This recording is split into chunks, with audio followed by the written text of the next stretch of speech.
Now back to SRN's live coverage of the post-debate here in the spin room at the Reagan Library. Back to our co-host for tonight, Guy Benson. An historic night at the Reagan Library. 11 Republican candidates duking it out for over 3 hours. We brought it all to you live here on the Salem Radio Network. And this broadcast, its entirety, has been very generously underwritten by Hillsdale College. For a better America, for a better you, that's the Hillsdale difference. Learn more at hillsdale.edu. That's hillsdale.edu. And speaking of Hillsdale, our very own Mike Gallagher is standing by live with a panel of students to react to what we just heard. Mike. Thanks, Guy. It was fun to watch your tweets tonight during the debate, even some tweets from Hugh, and I've been tweeting as well with these students, my Twitter handle at Radio Talker Mike.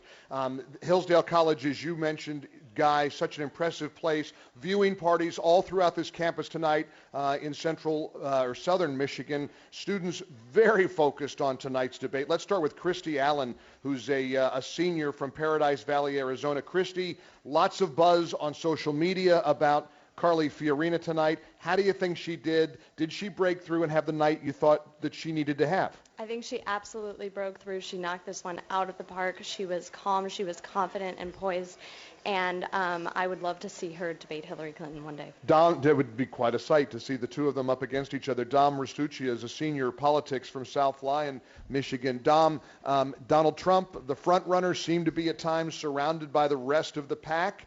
Did he hold his own tonight, or did he have a tough night?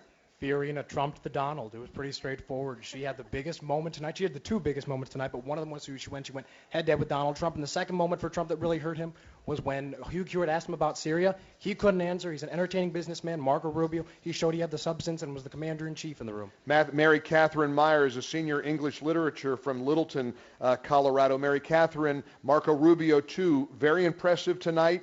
Came on strong and I did not disappoint. I would agree. At first I was a bit disappointed, but I think that towards the end he brought up the theme of the family several times, which is really important for the future of our country. I also thought that Fiorina did an excellent job. She talked about the torch and the sword at the end, and I think she said that she showed to us that she's a bit of light and she's willing to fight for it. Connor Dwinell is a junior economics, Lincoln, Nebraska here at Hillsdale College. Connor, I'm reminded of what an impressive field this is. I mean, tonight, many of the candidates seemed to shine. Who did you think broke through, and who do you think stumbled? Yeah. You know, a lot of people really shine through, but I think Carly definitely won it by a landslide. If I wasn't completely in her camp before, I am now. If you're looking for somebody that's a firecracker, the people that are in Trump's camp that are really looking for somebody to stick it to the man, you should switch over to Carly's team. Veronica Leiter is a PhD candidate in politics and statesmanship from Chicago, Illinois. I love that Hillsdale College offers that degree in statesmanship. Who was most statesman-like tonight? Who did you think won? Well, I thought Carly definitely shone in terms of the way she spoke with, principle. She spoke with conviction.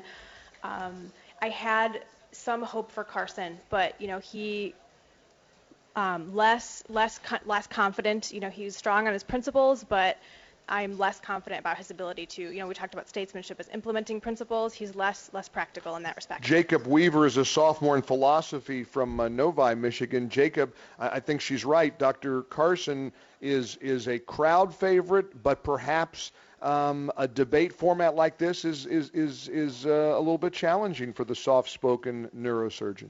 Definitely. I'd have to agree with that. He's very well-spoken. He's very likable. But he seems to definitely get drowned out by the crowd, and he picked it up a little bit better in the second half, but he definitely struggled a little bit. Ted Cruz, again, all these candidates, when they have their moment, they seem to be very impressive. I don't think Senator Cruz disappointed.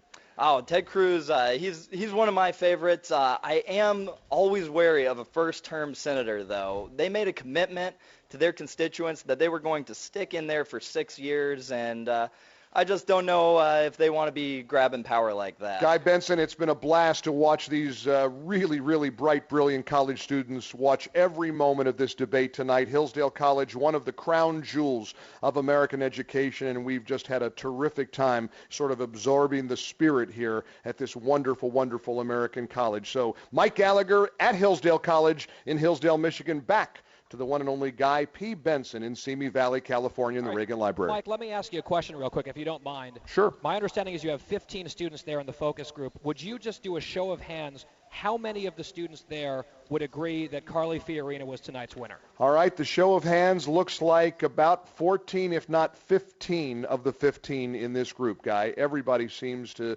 believe that Carly Fiorina ruled the night. And how many of them came into the evening as a supporter of hers? Three. Okay. 3 supporters and 15 believers in her performance there tonight. There you go. I mean, that speaks volumes. And that focus group at Hillsdale College reflecting what we're seeing on social media. We'll see what the polls do in the next couple of days as we continue on the Salem Radio Network. More live action and comment from the Spin Room here at the Reagan Library will continue with the head of the RNC, Reince Priebus, coming up. And Hugh Hewitt rejoins us from the debate stage on the Salem Radio Network.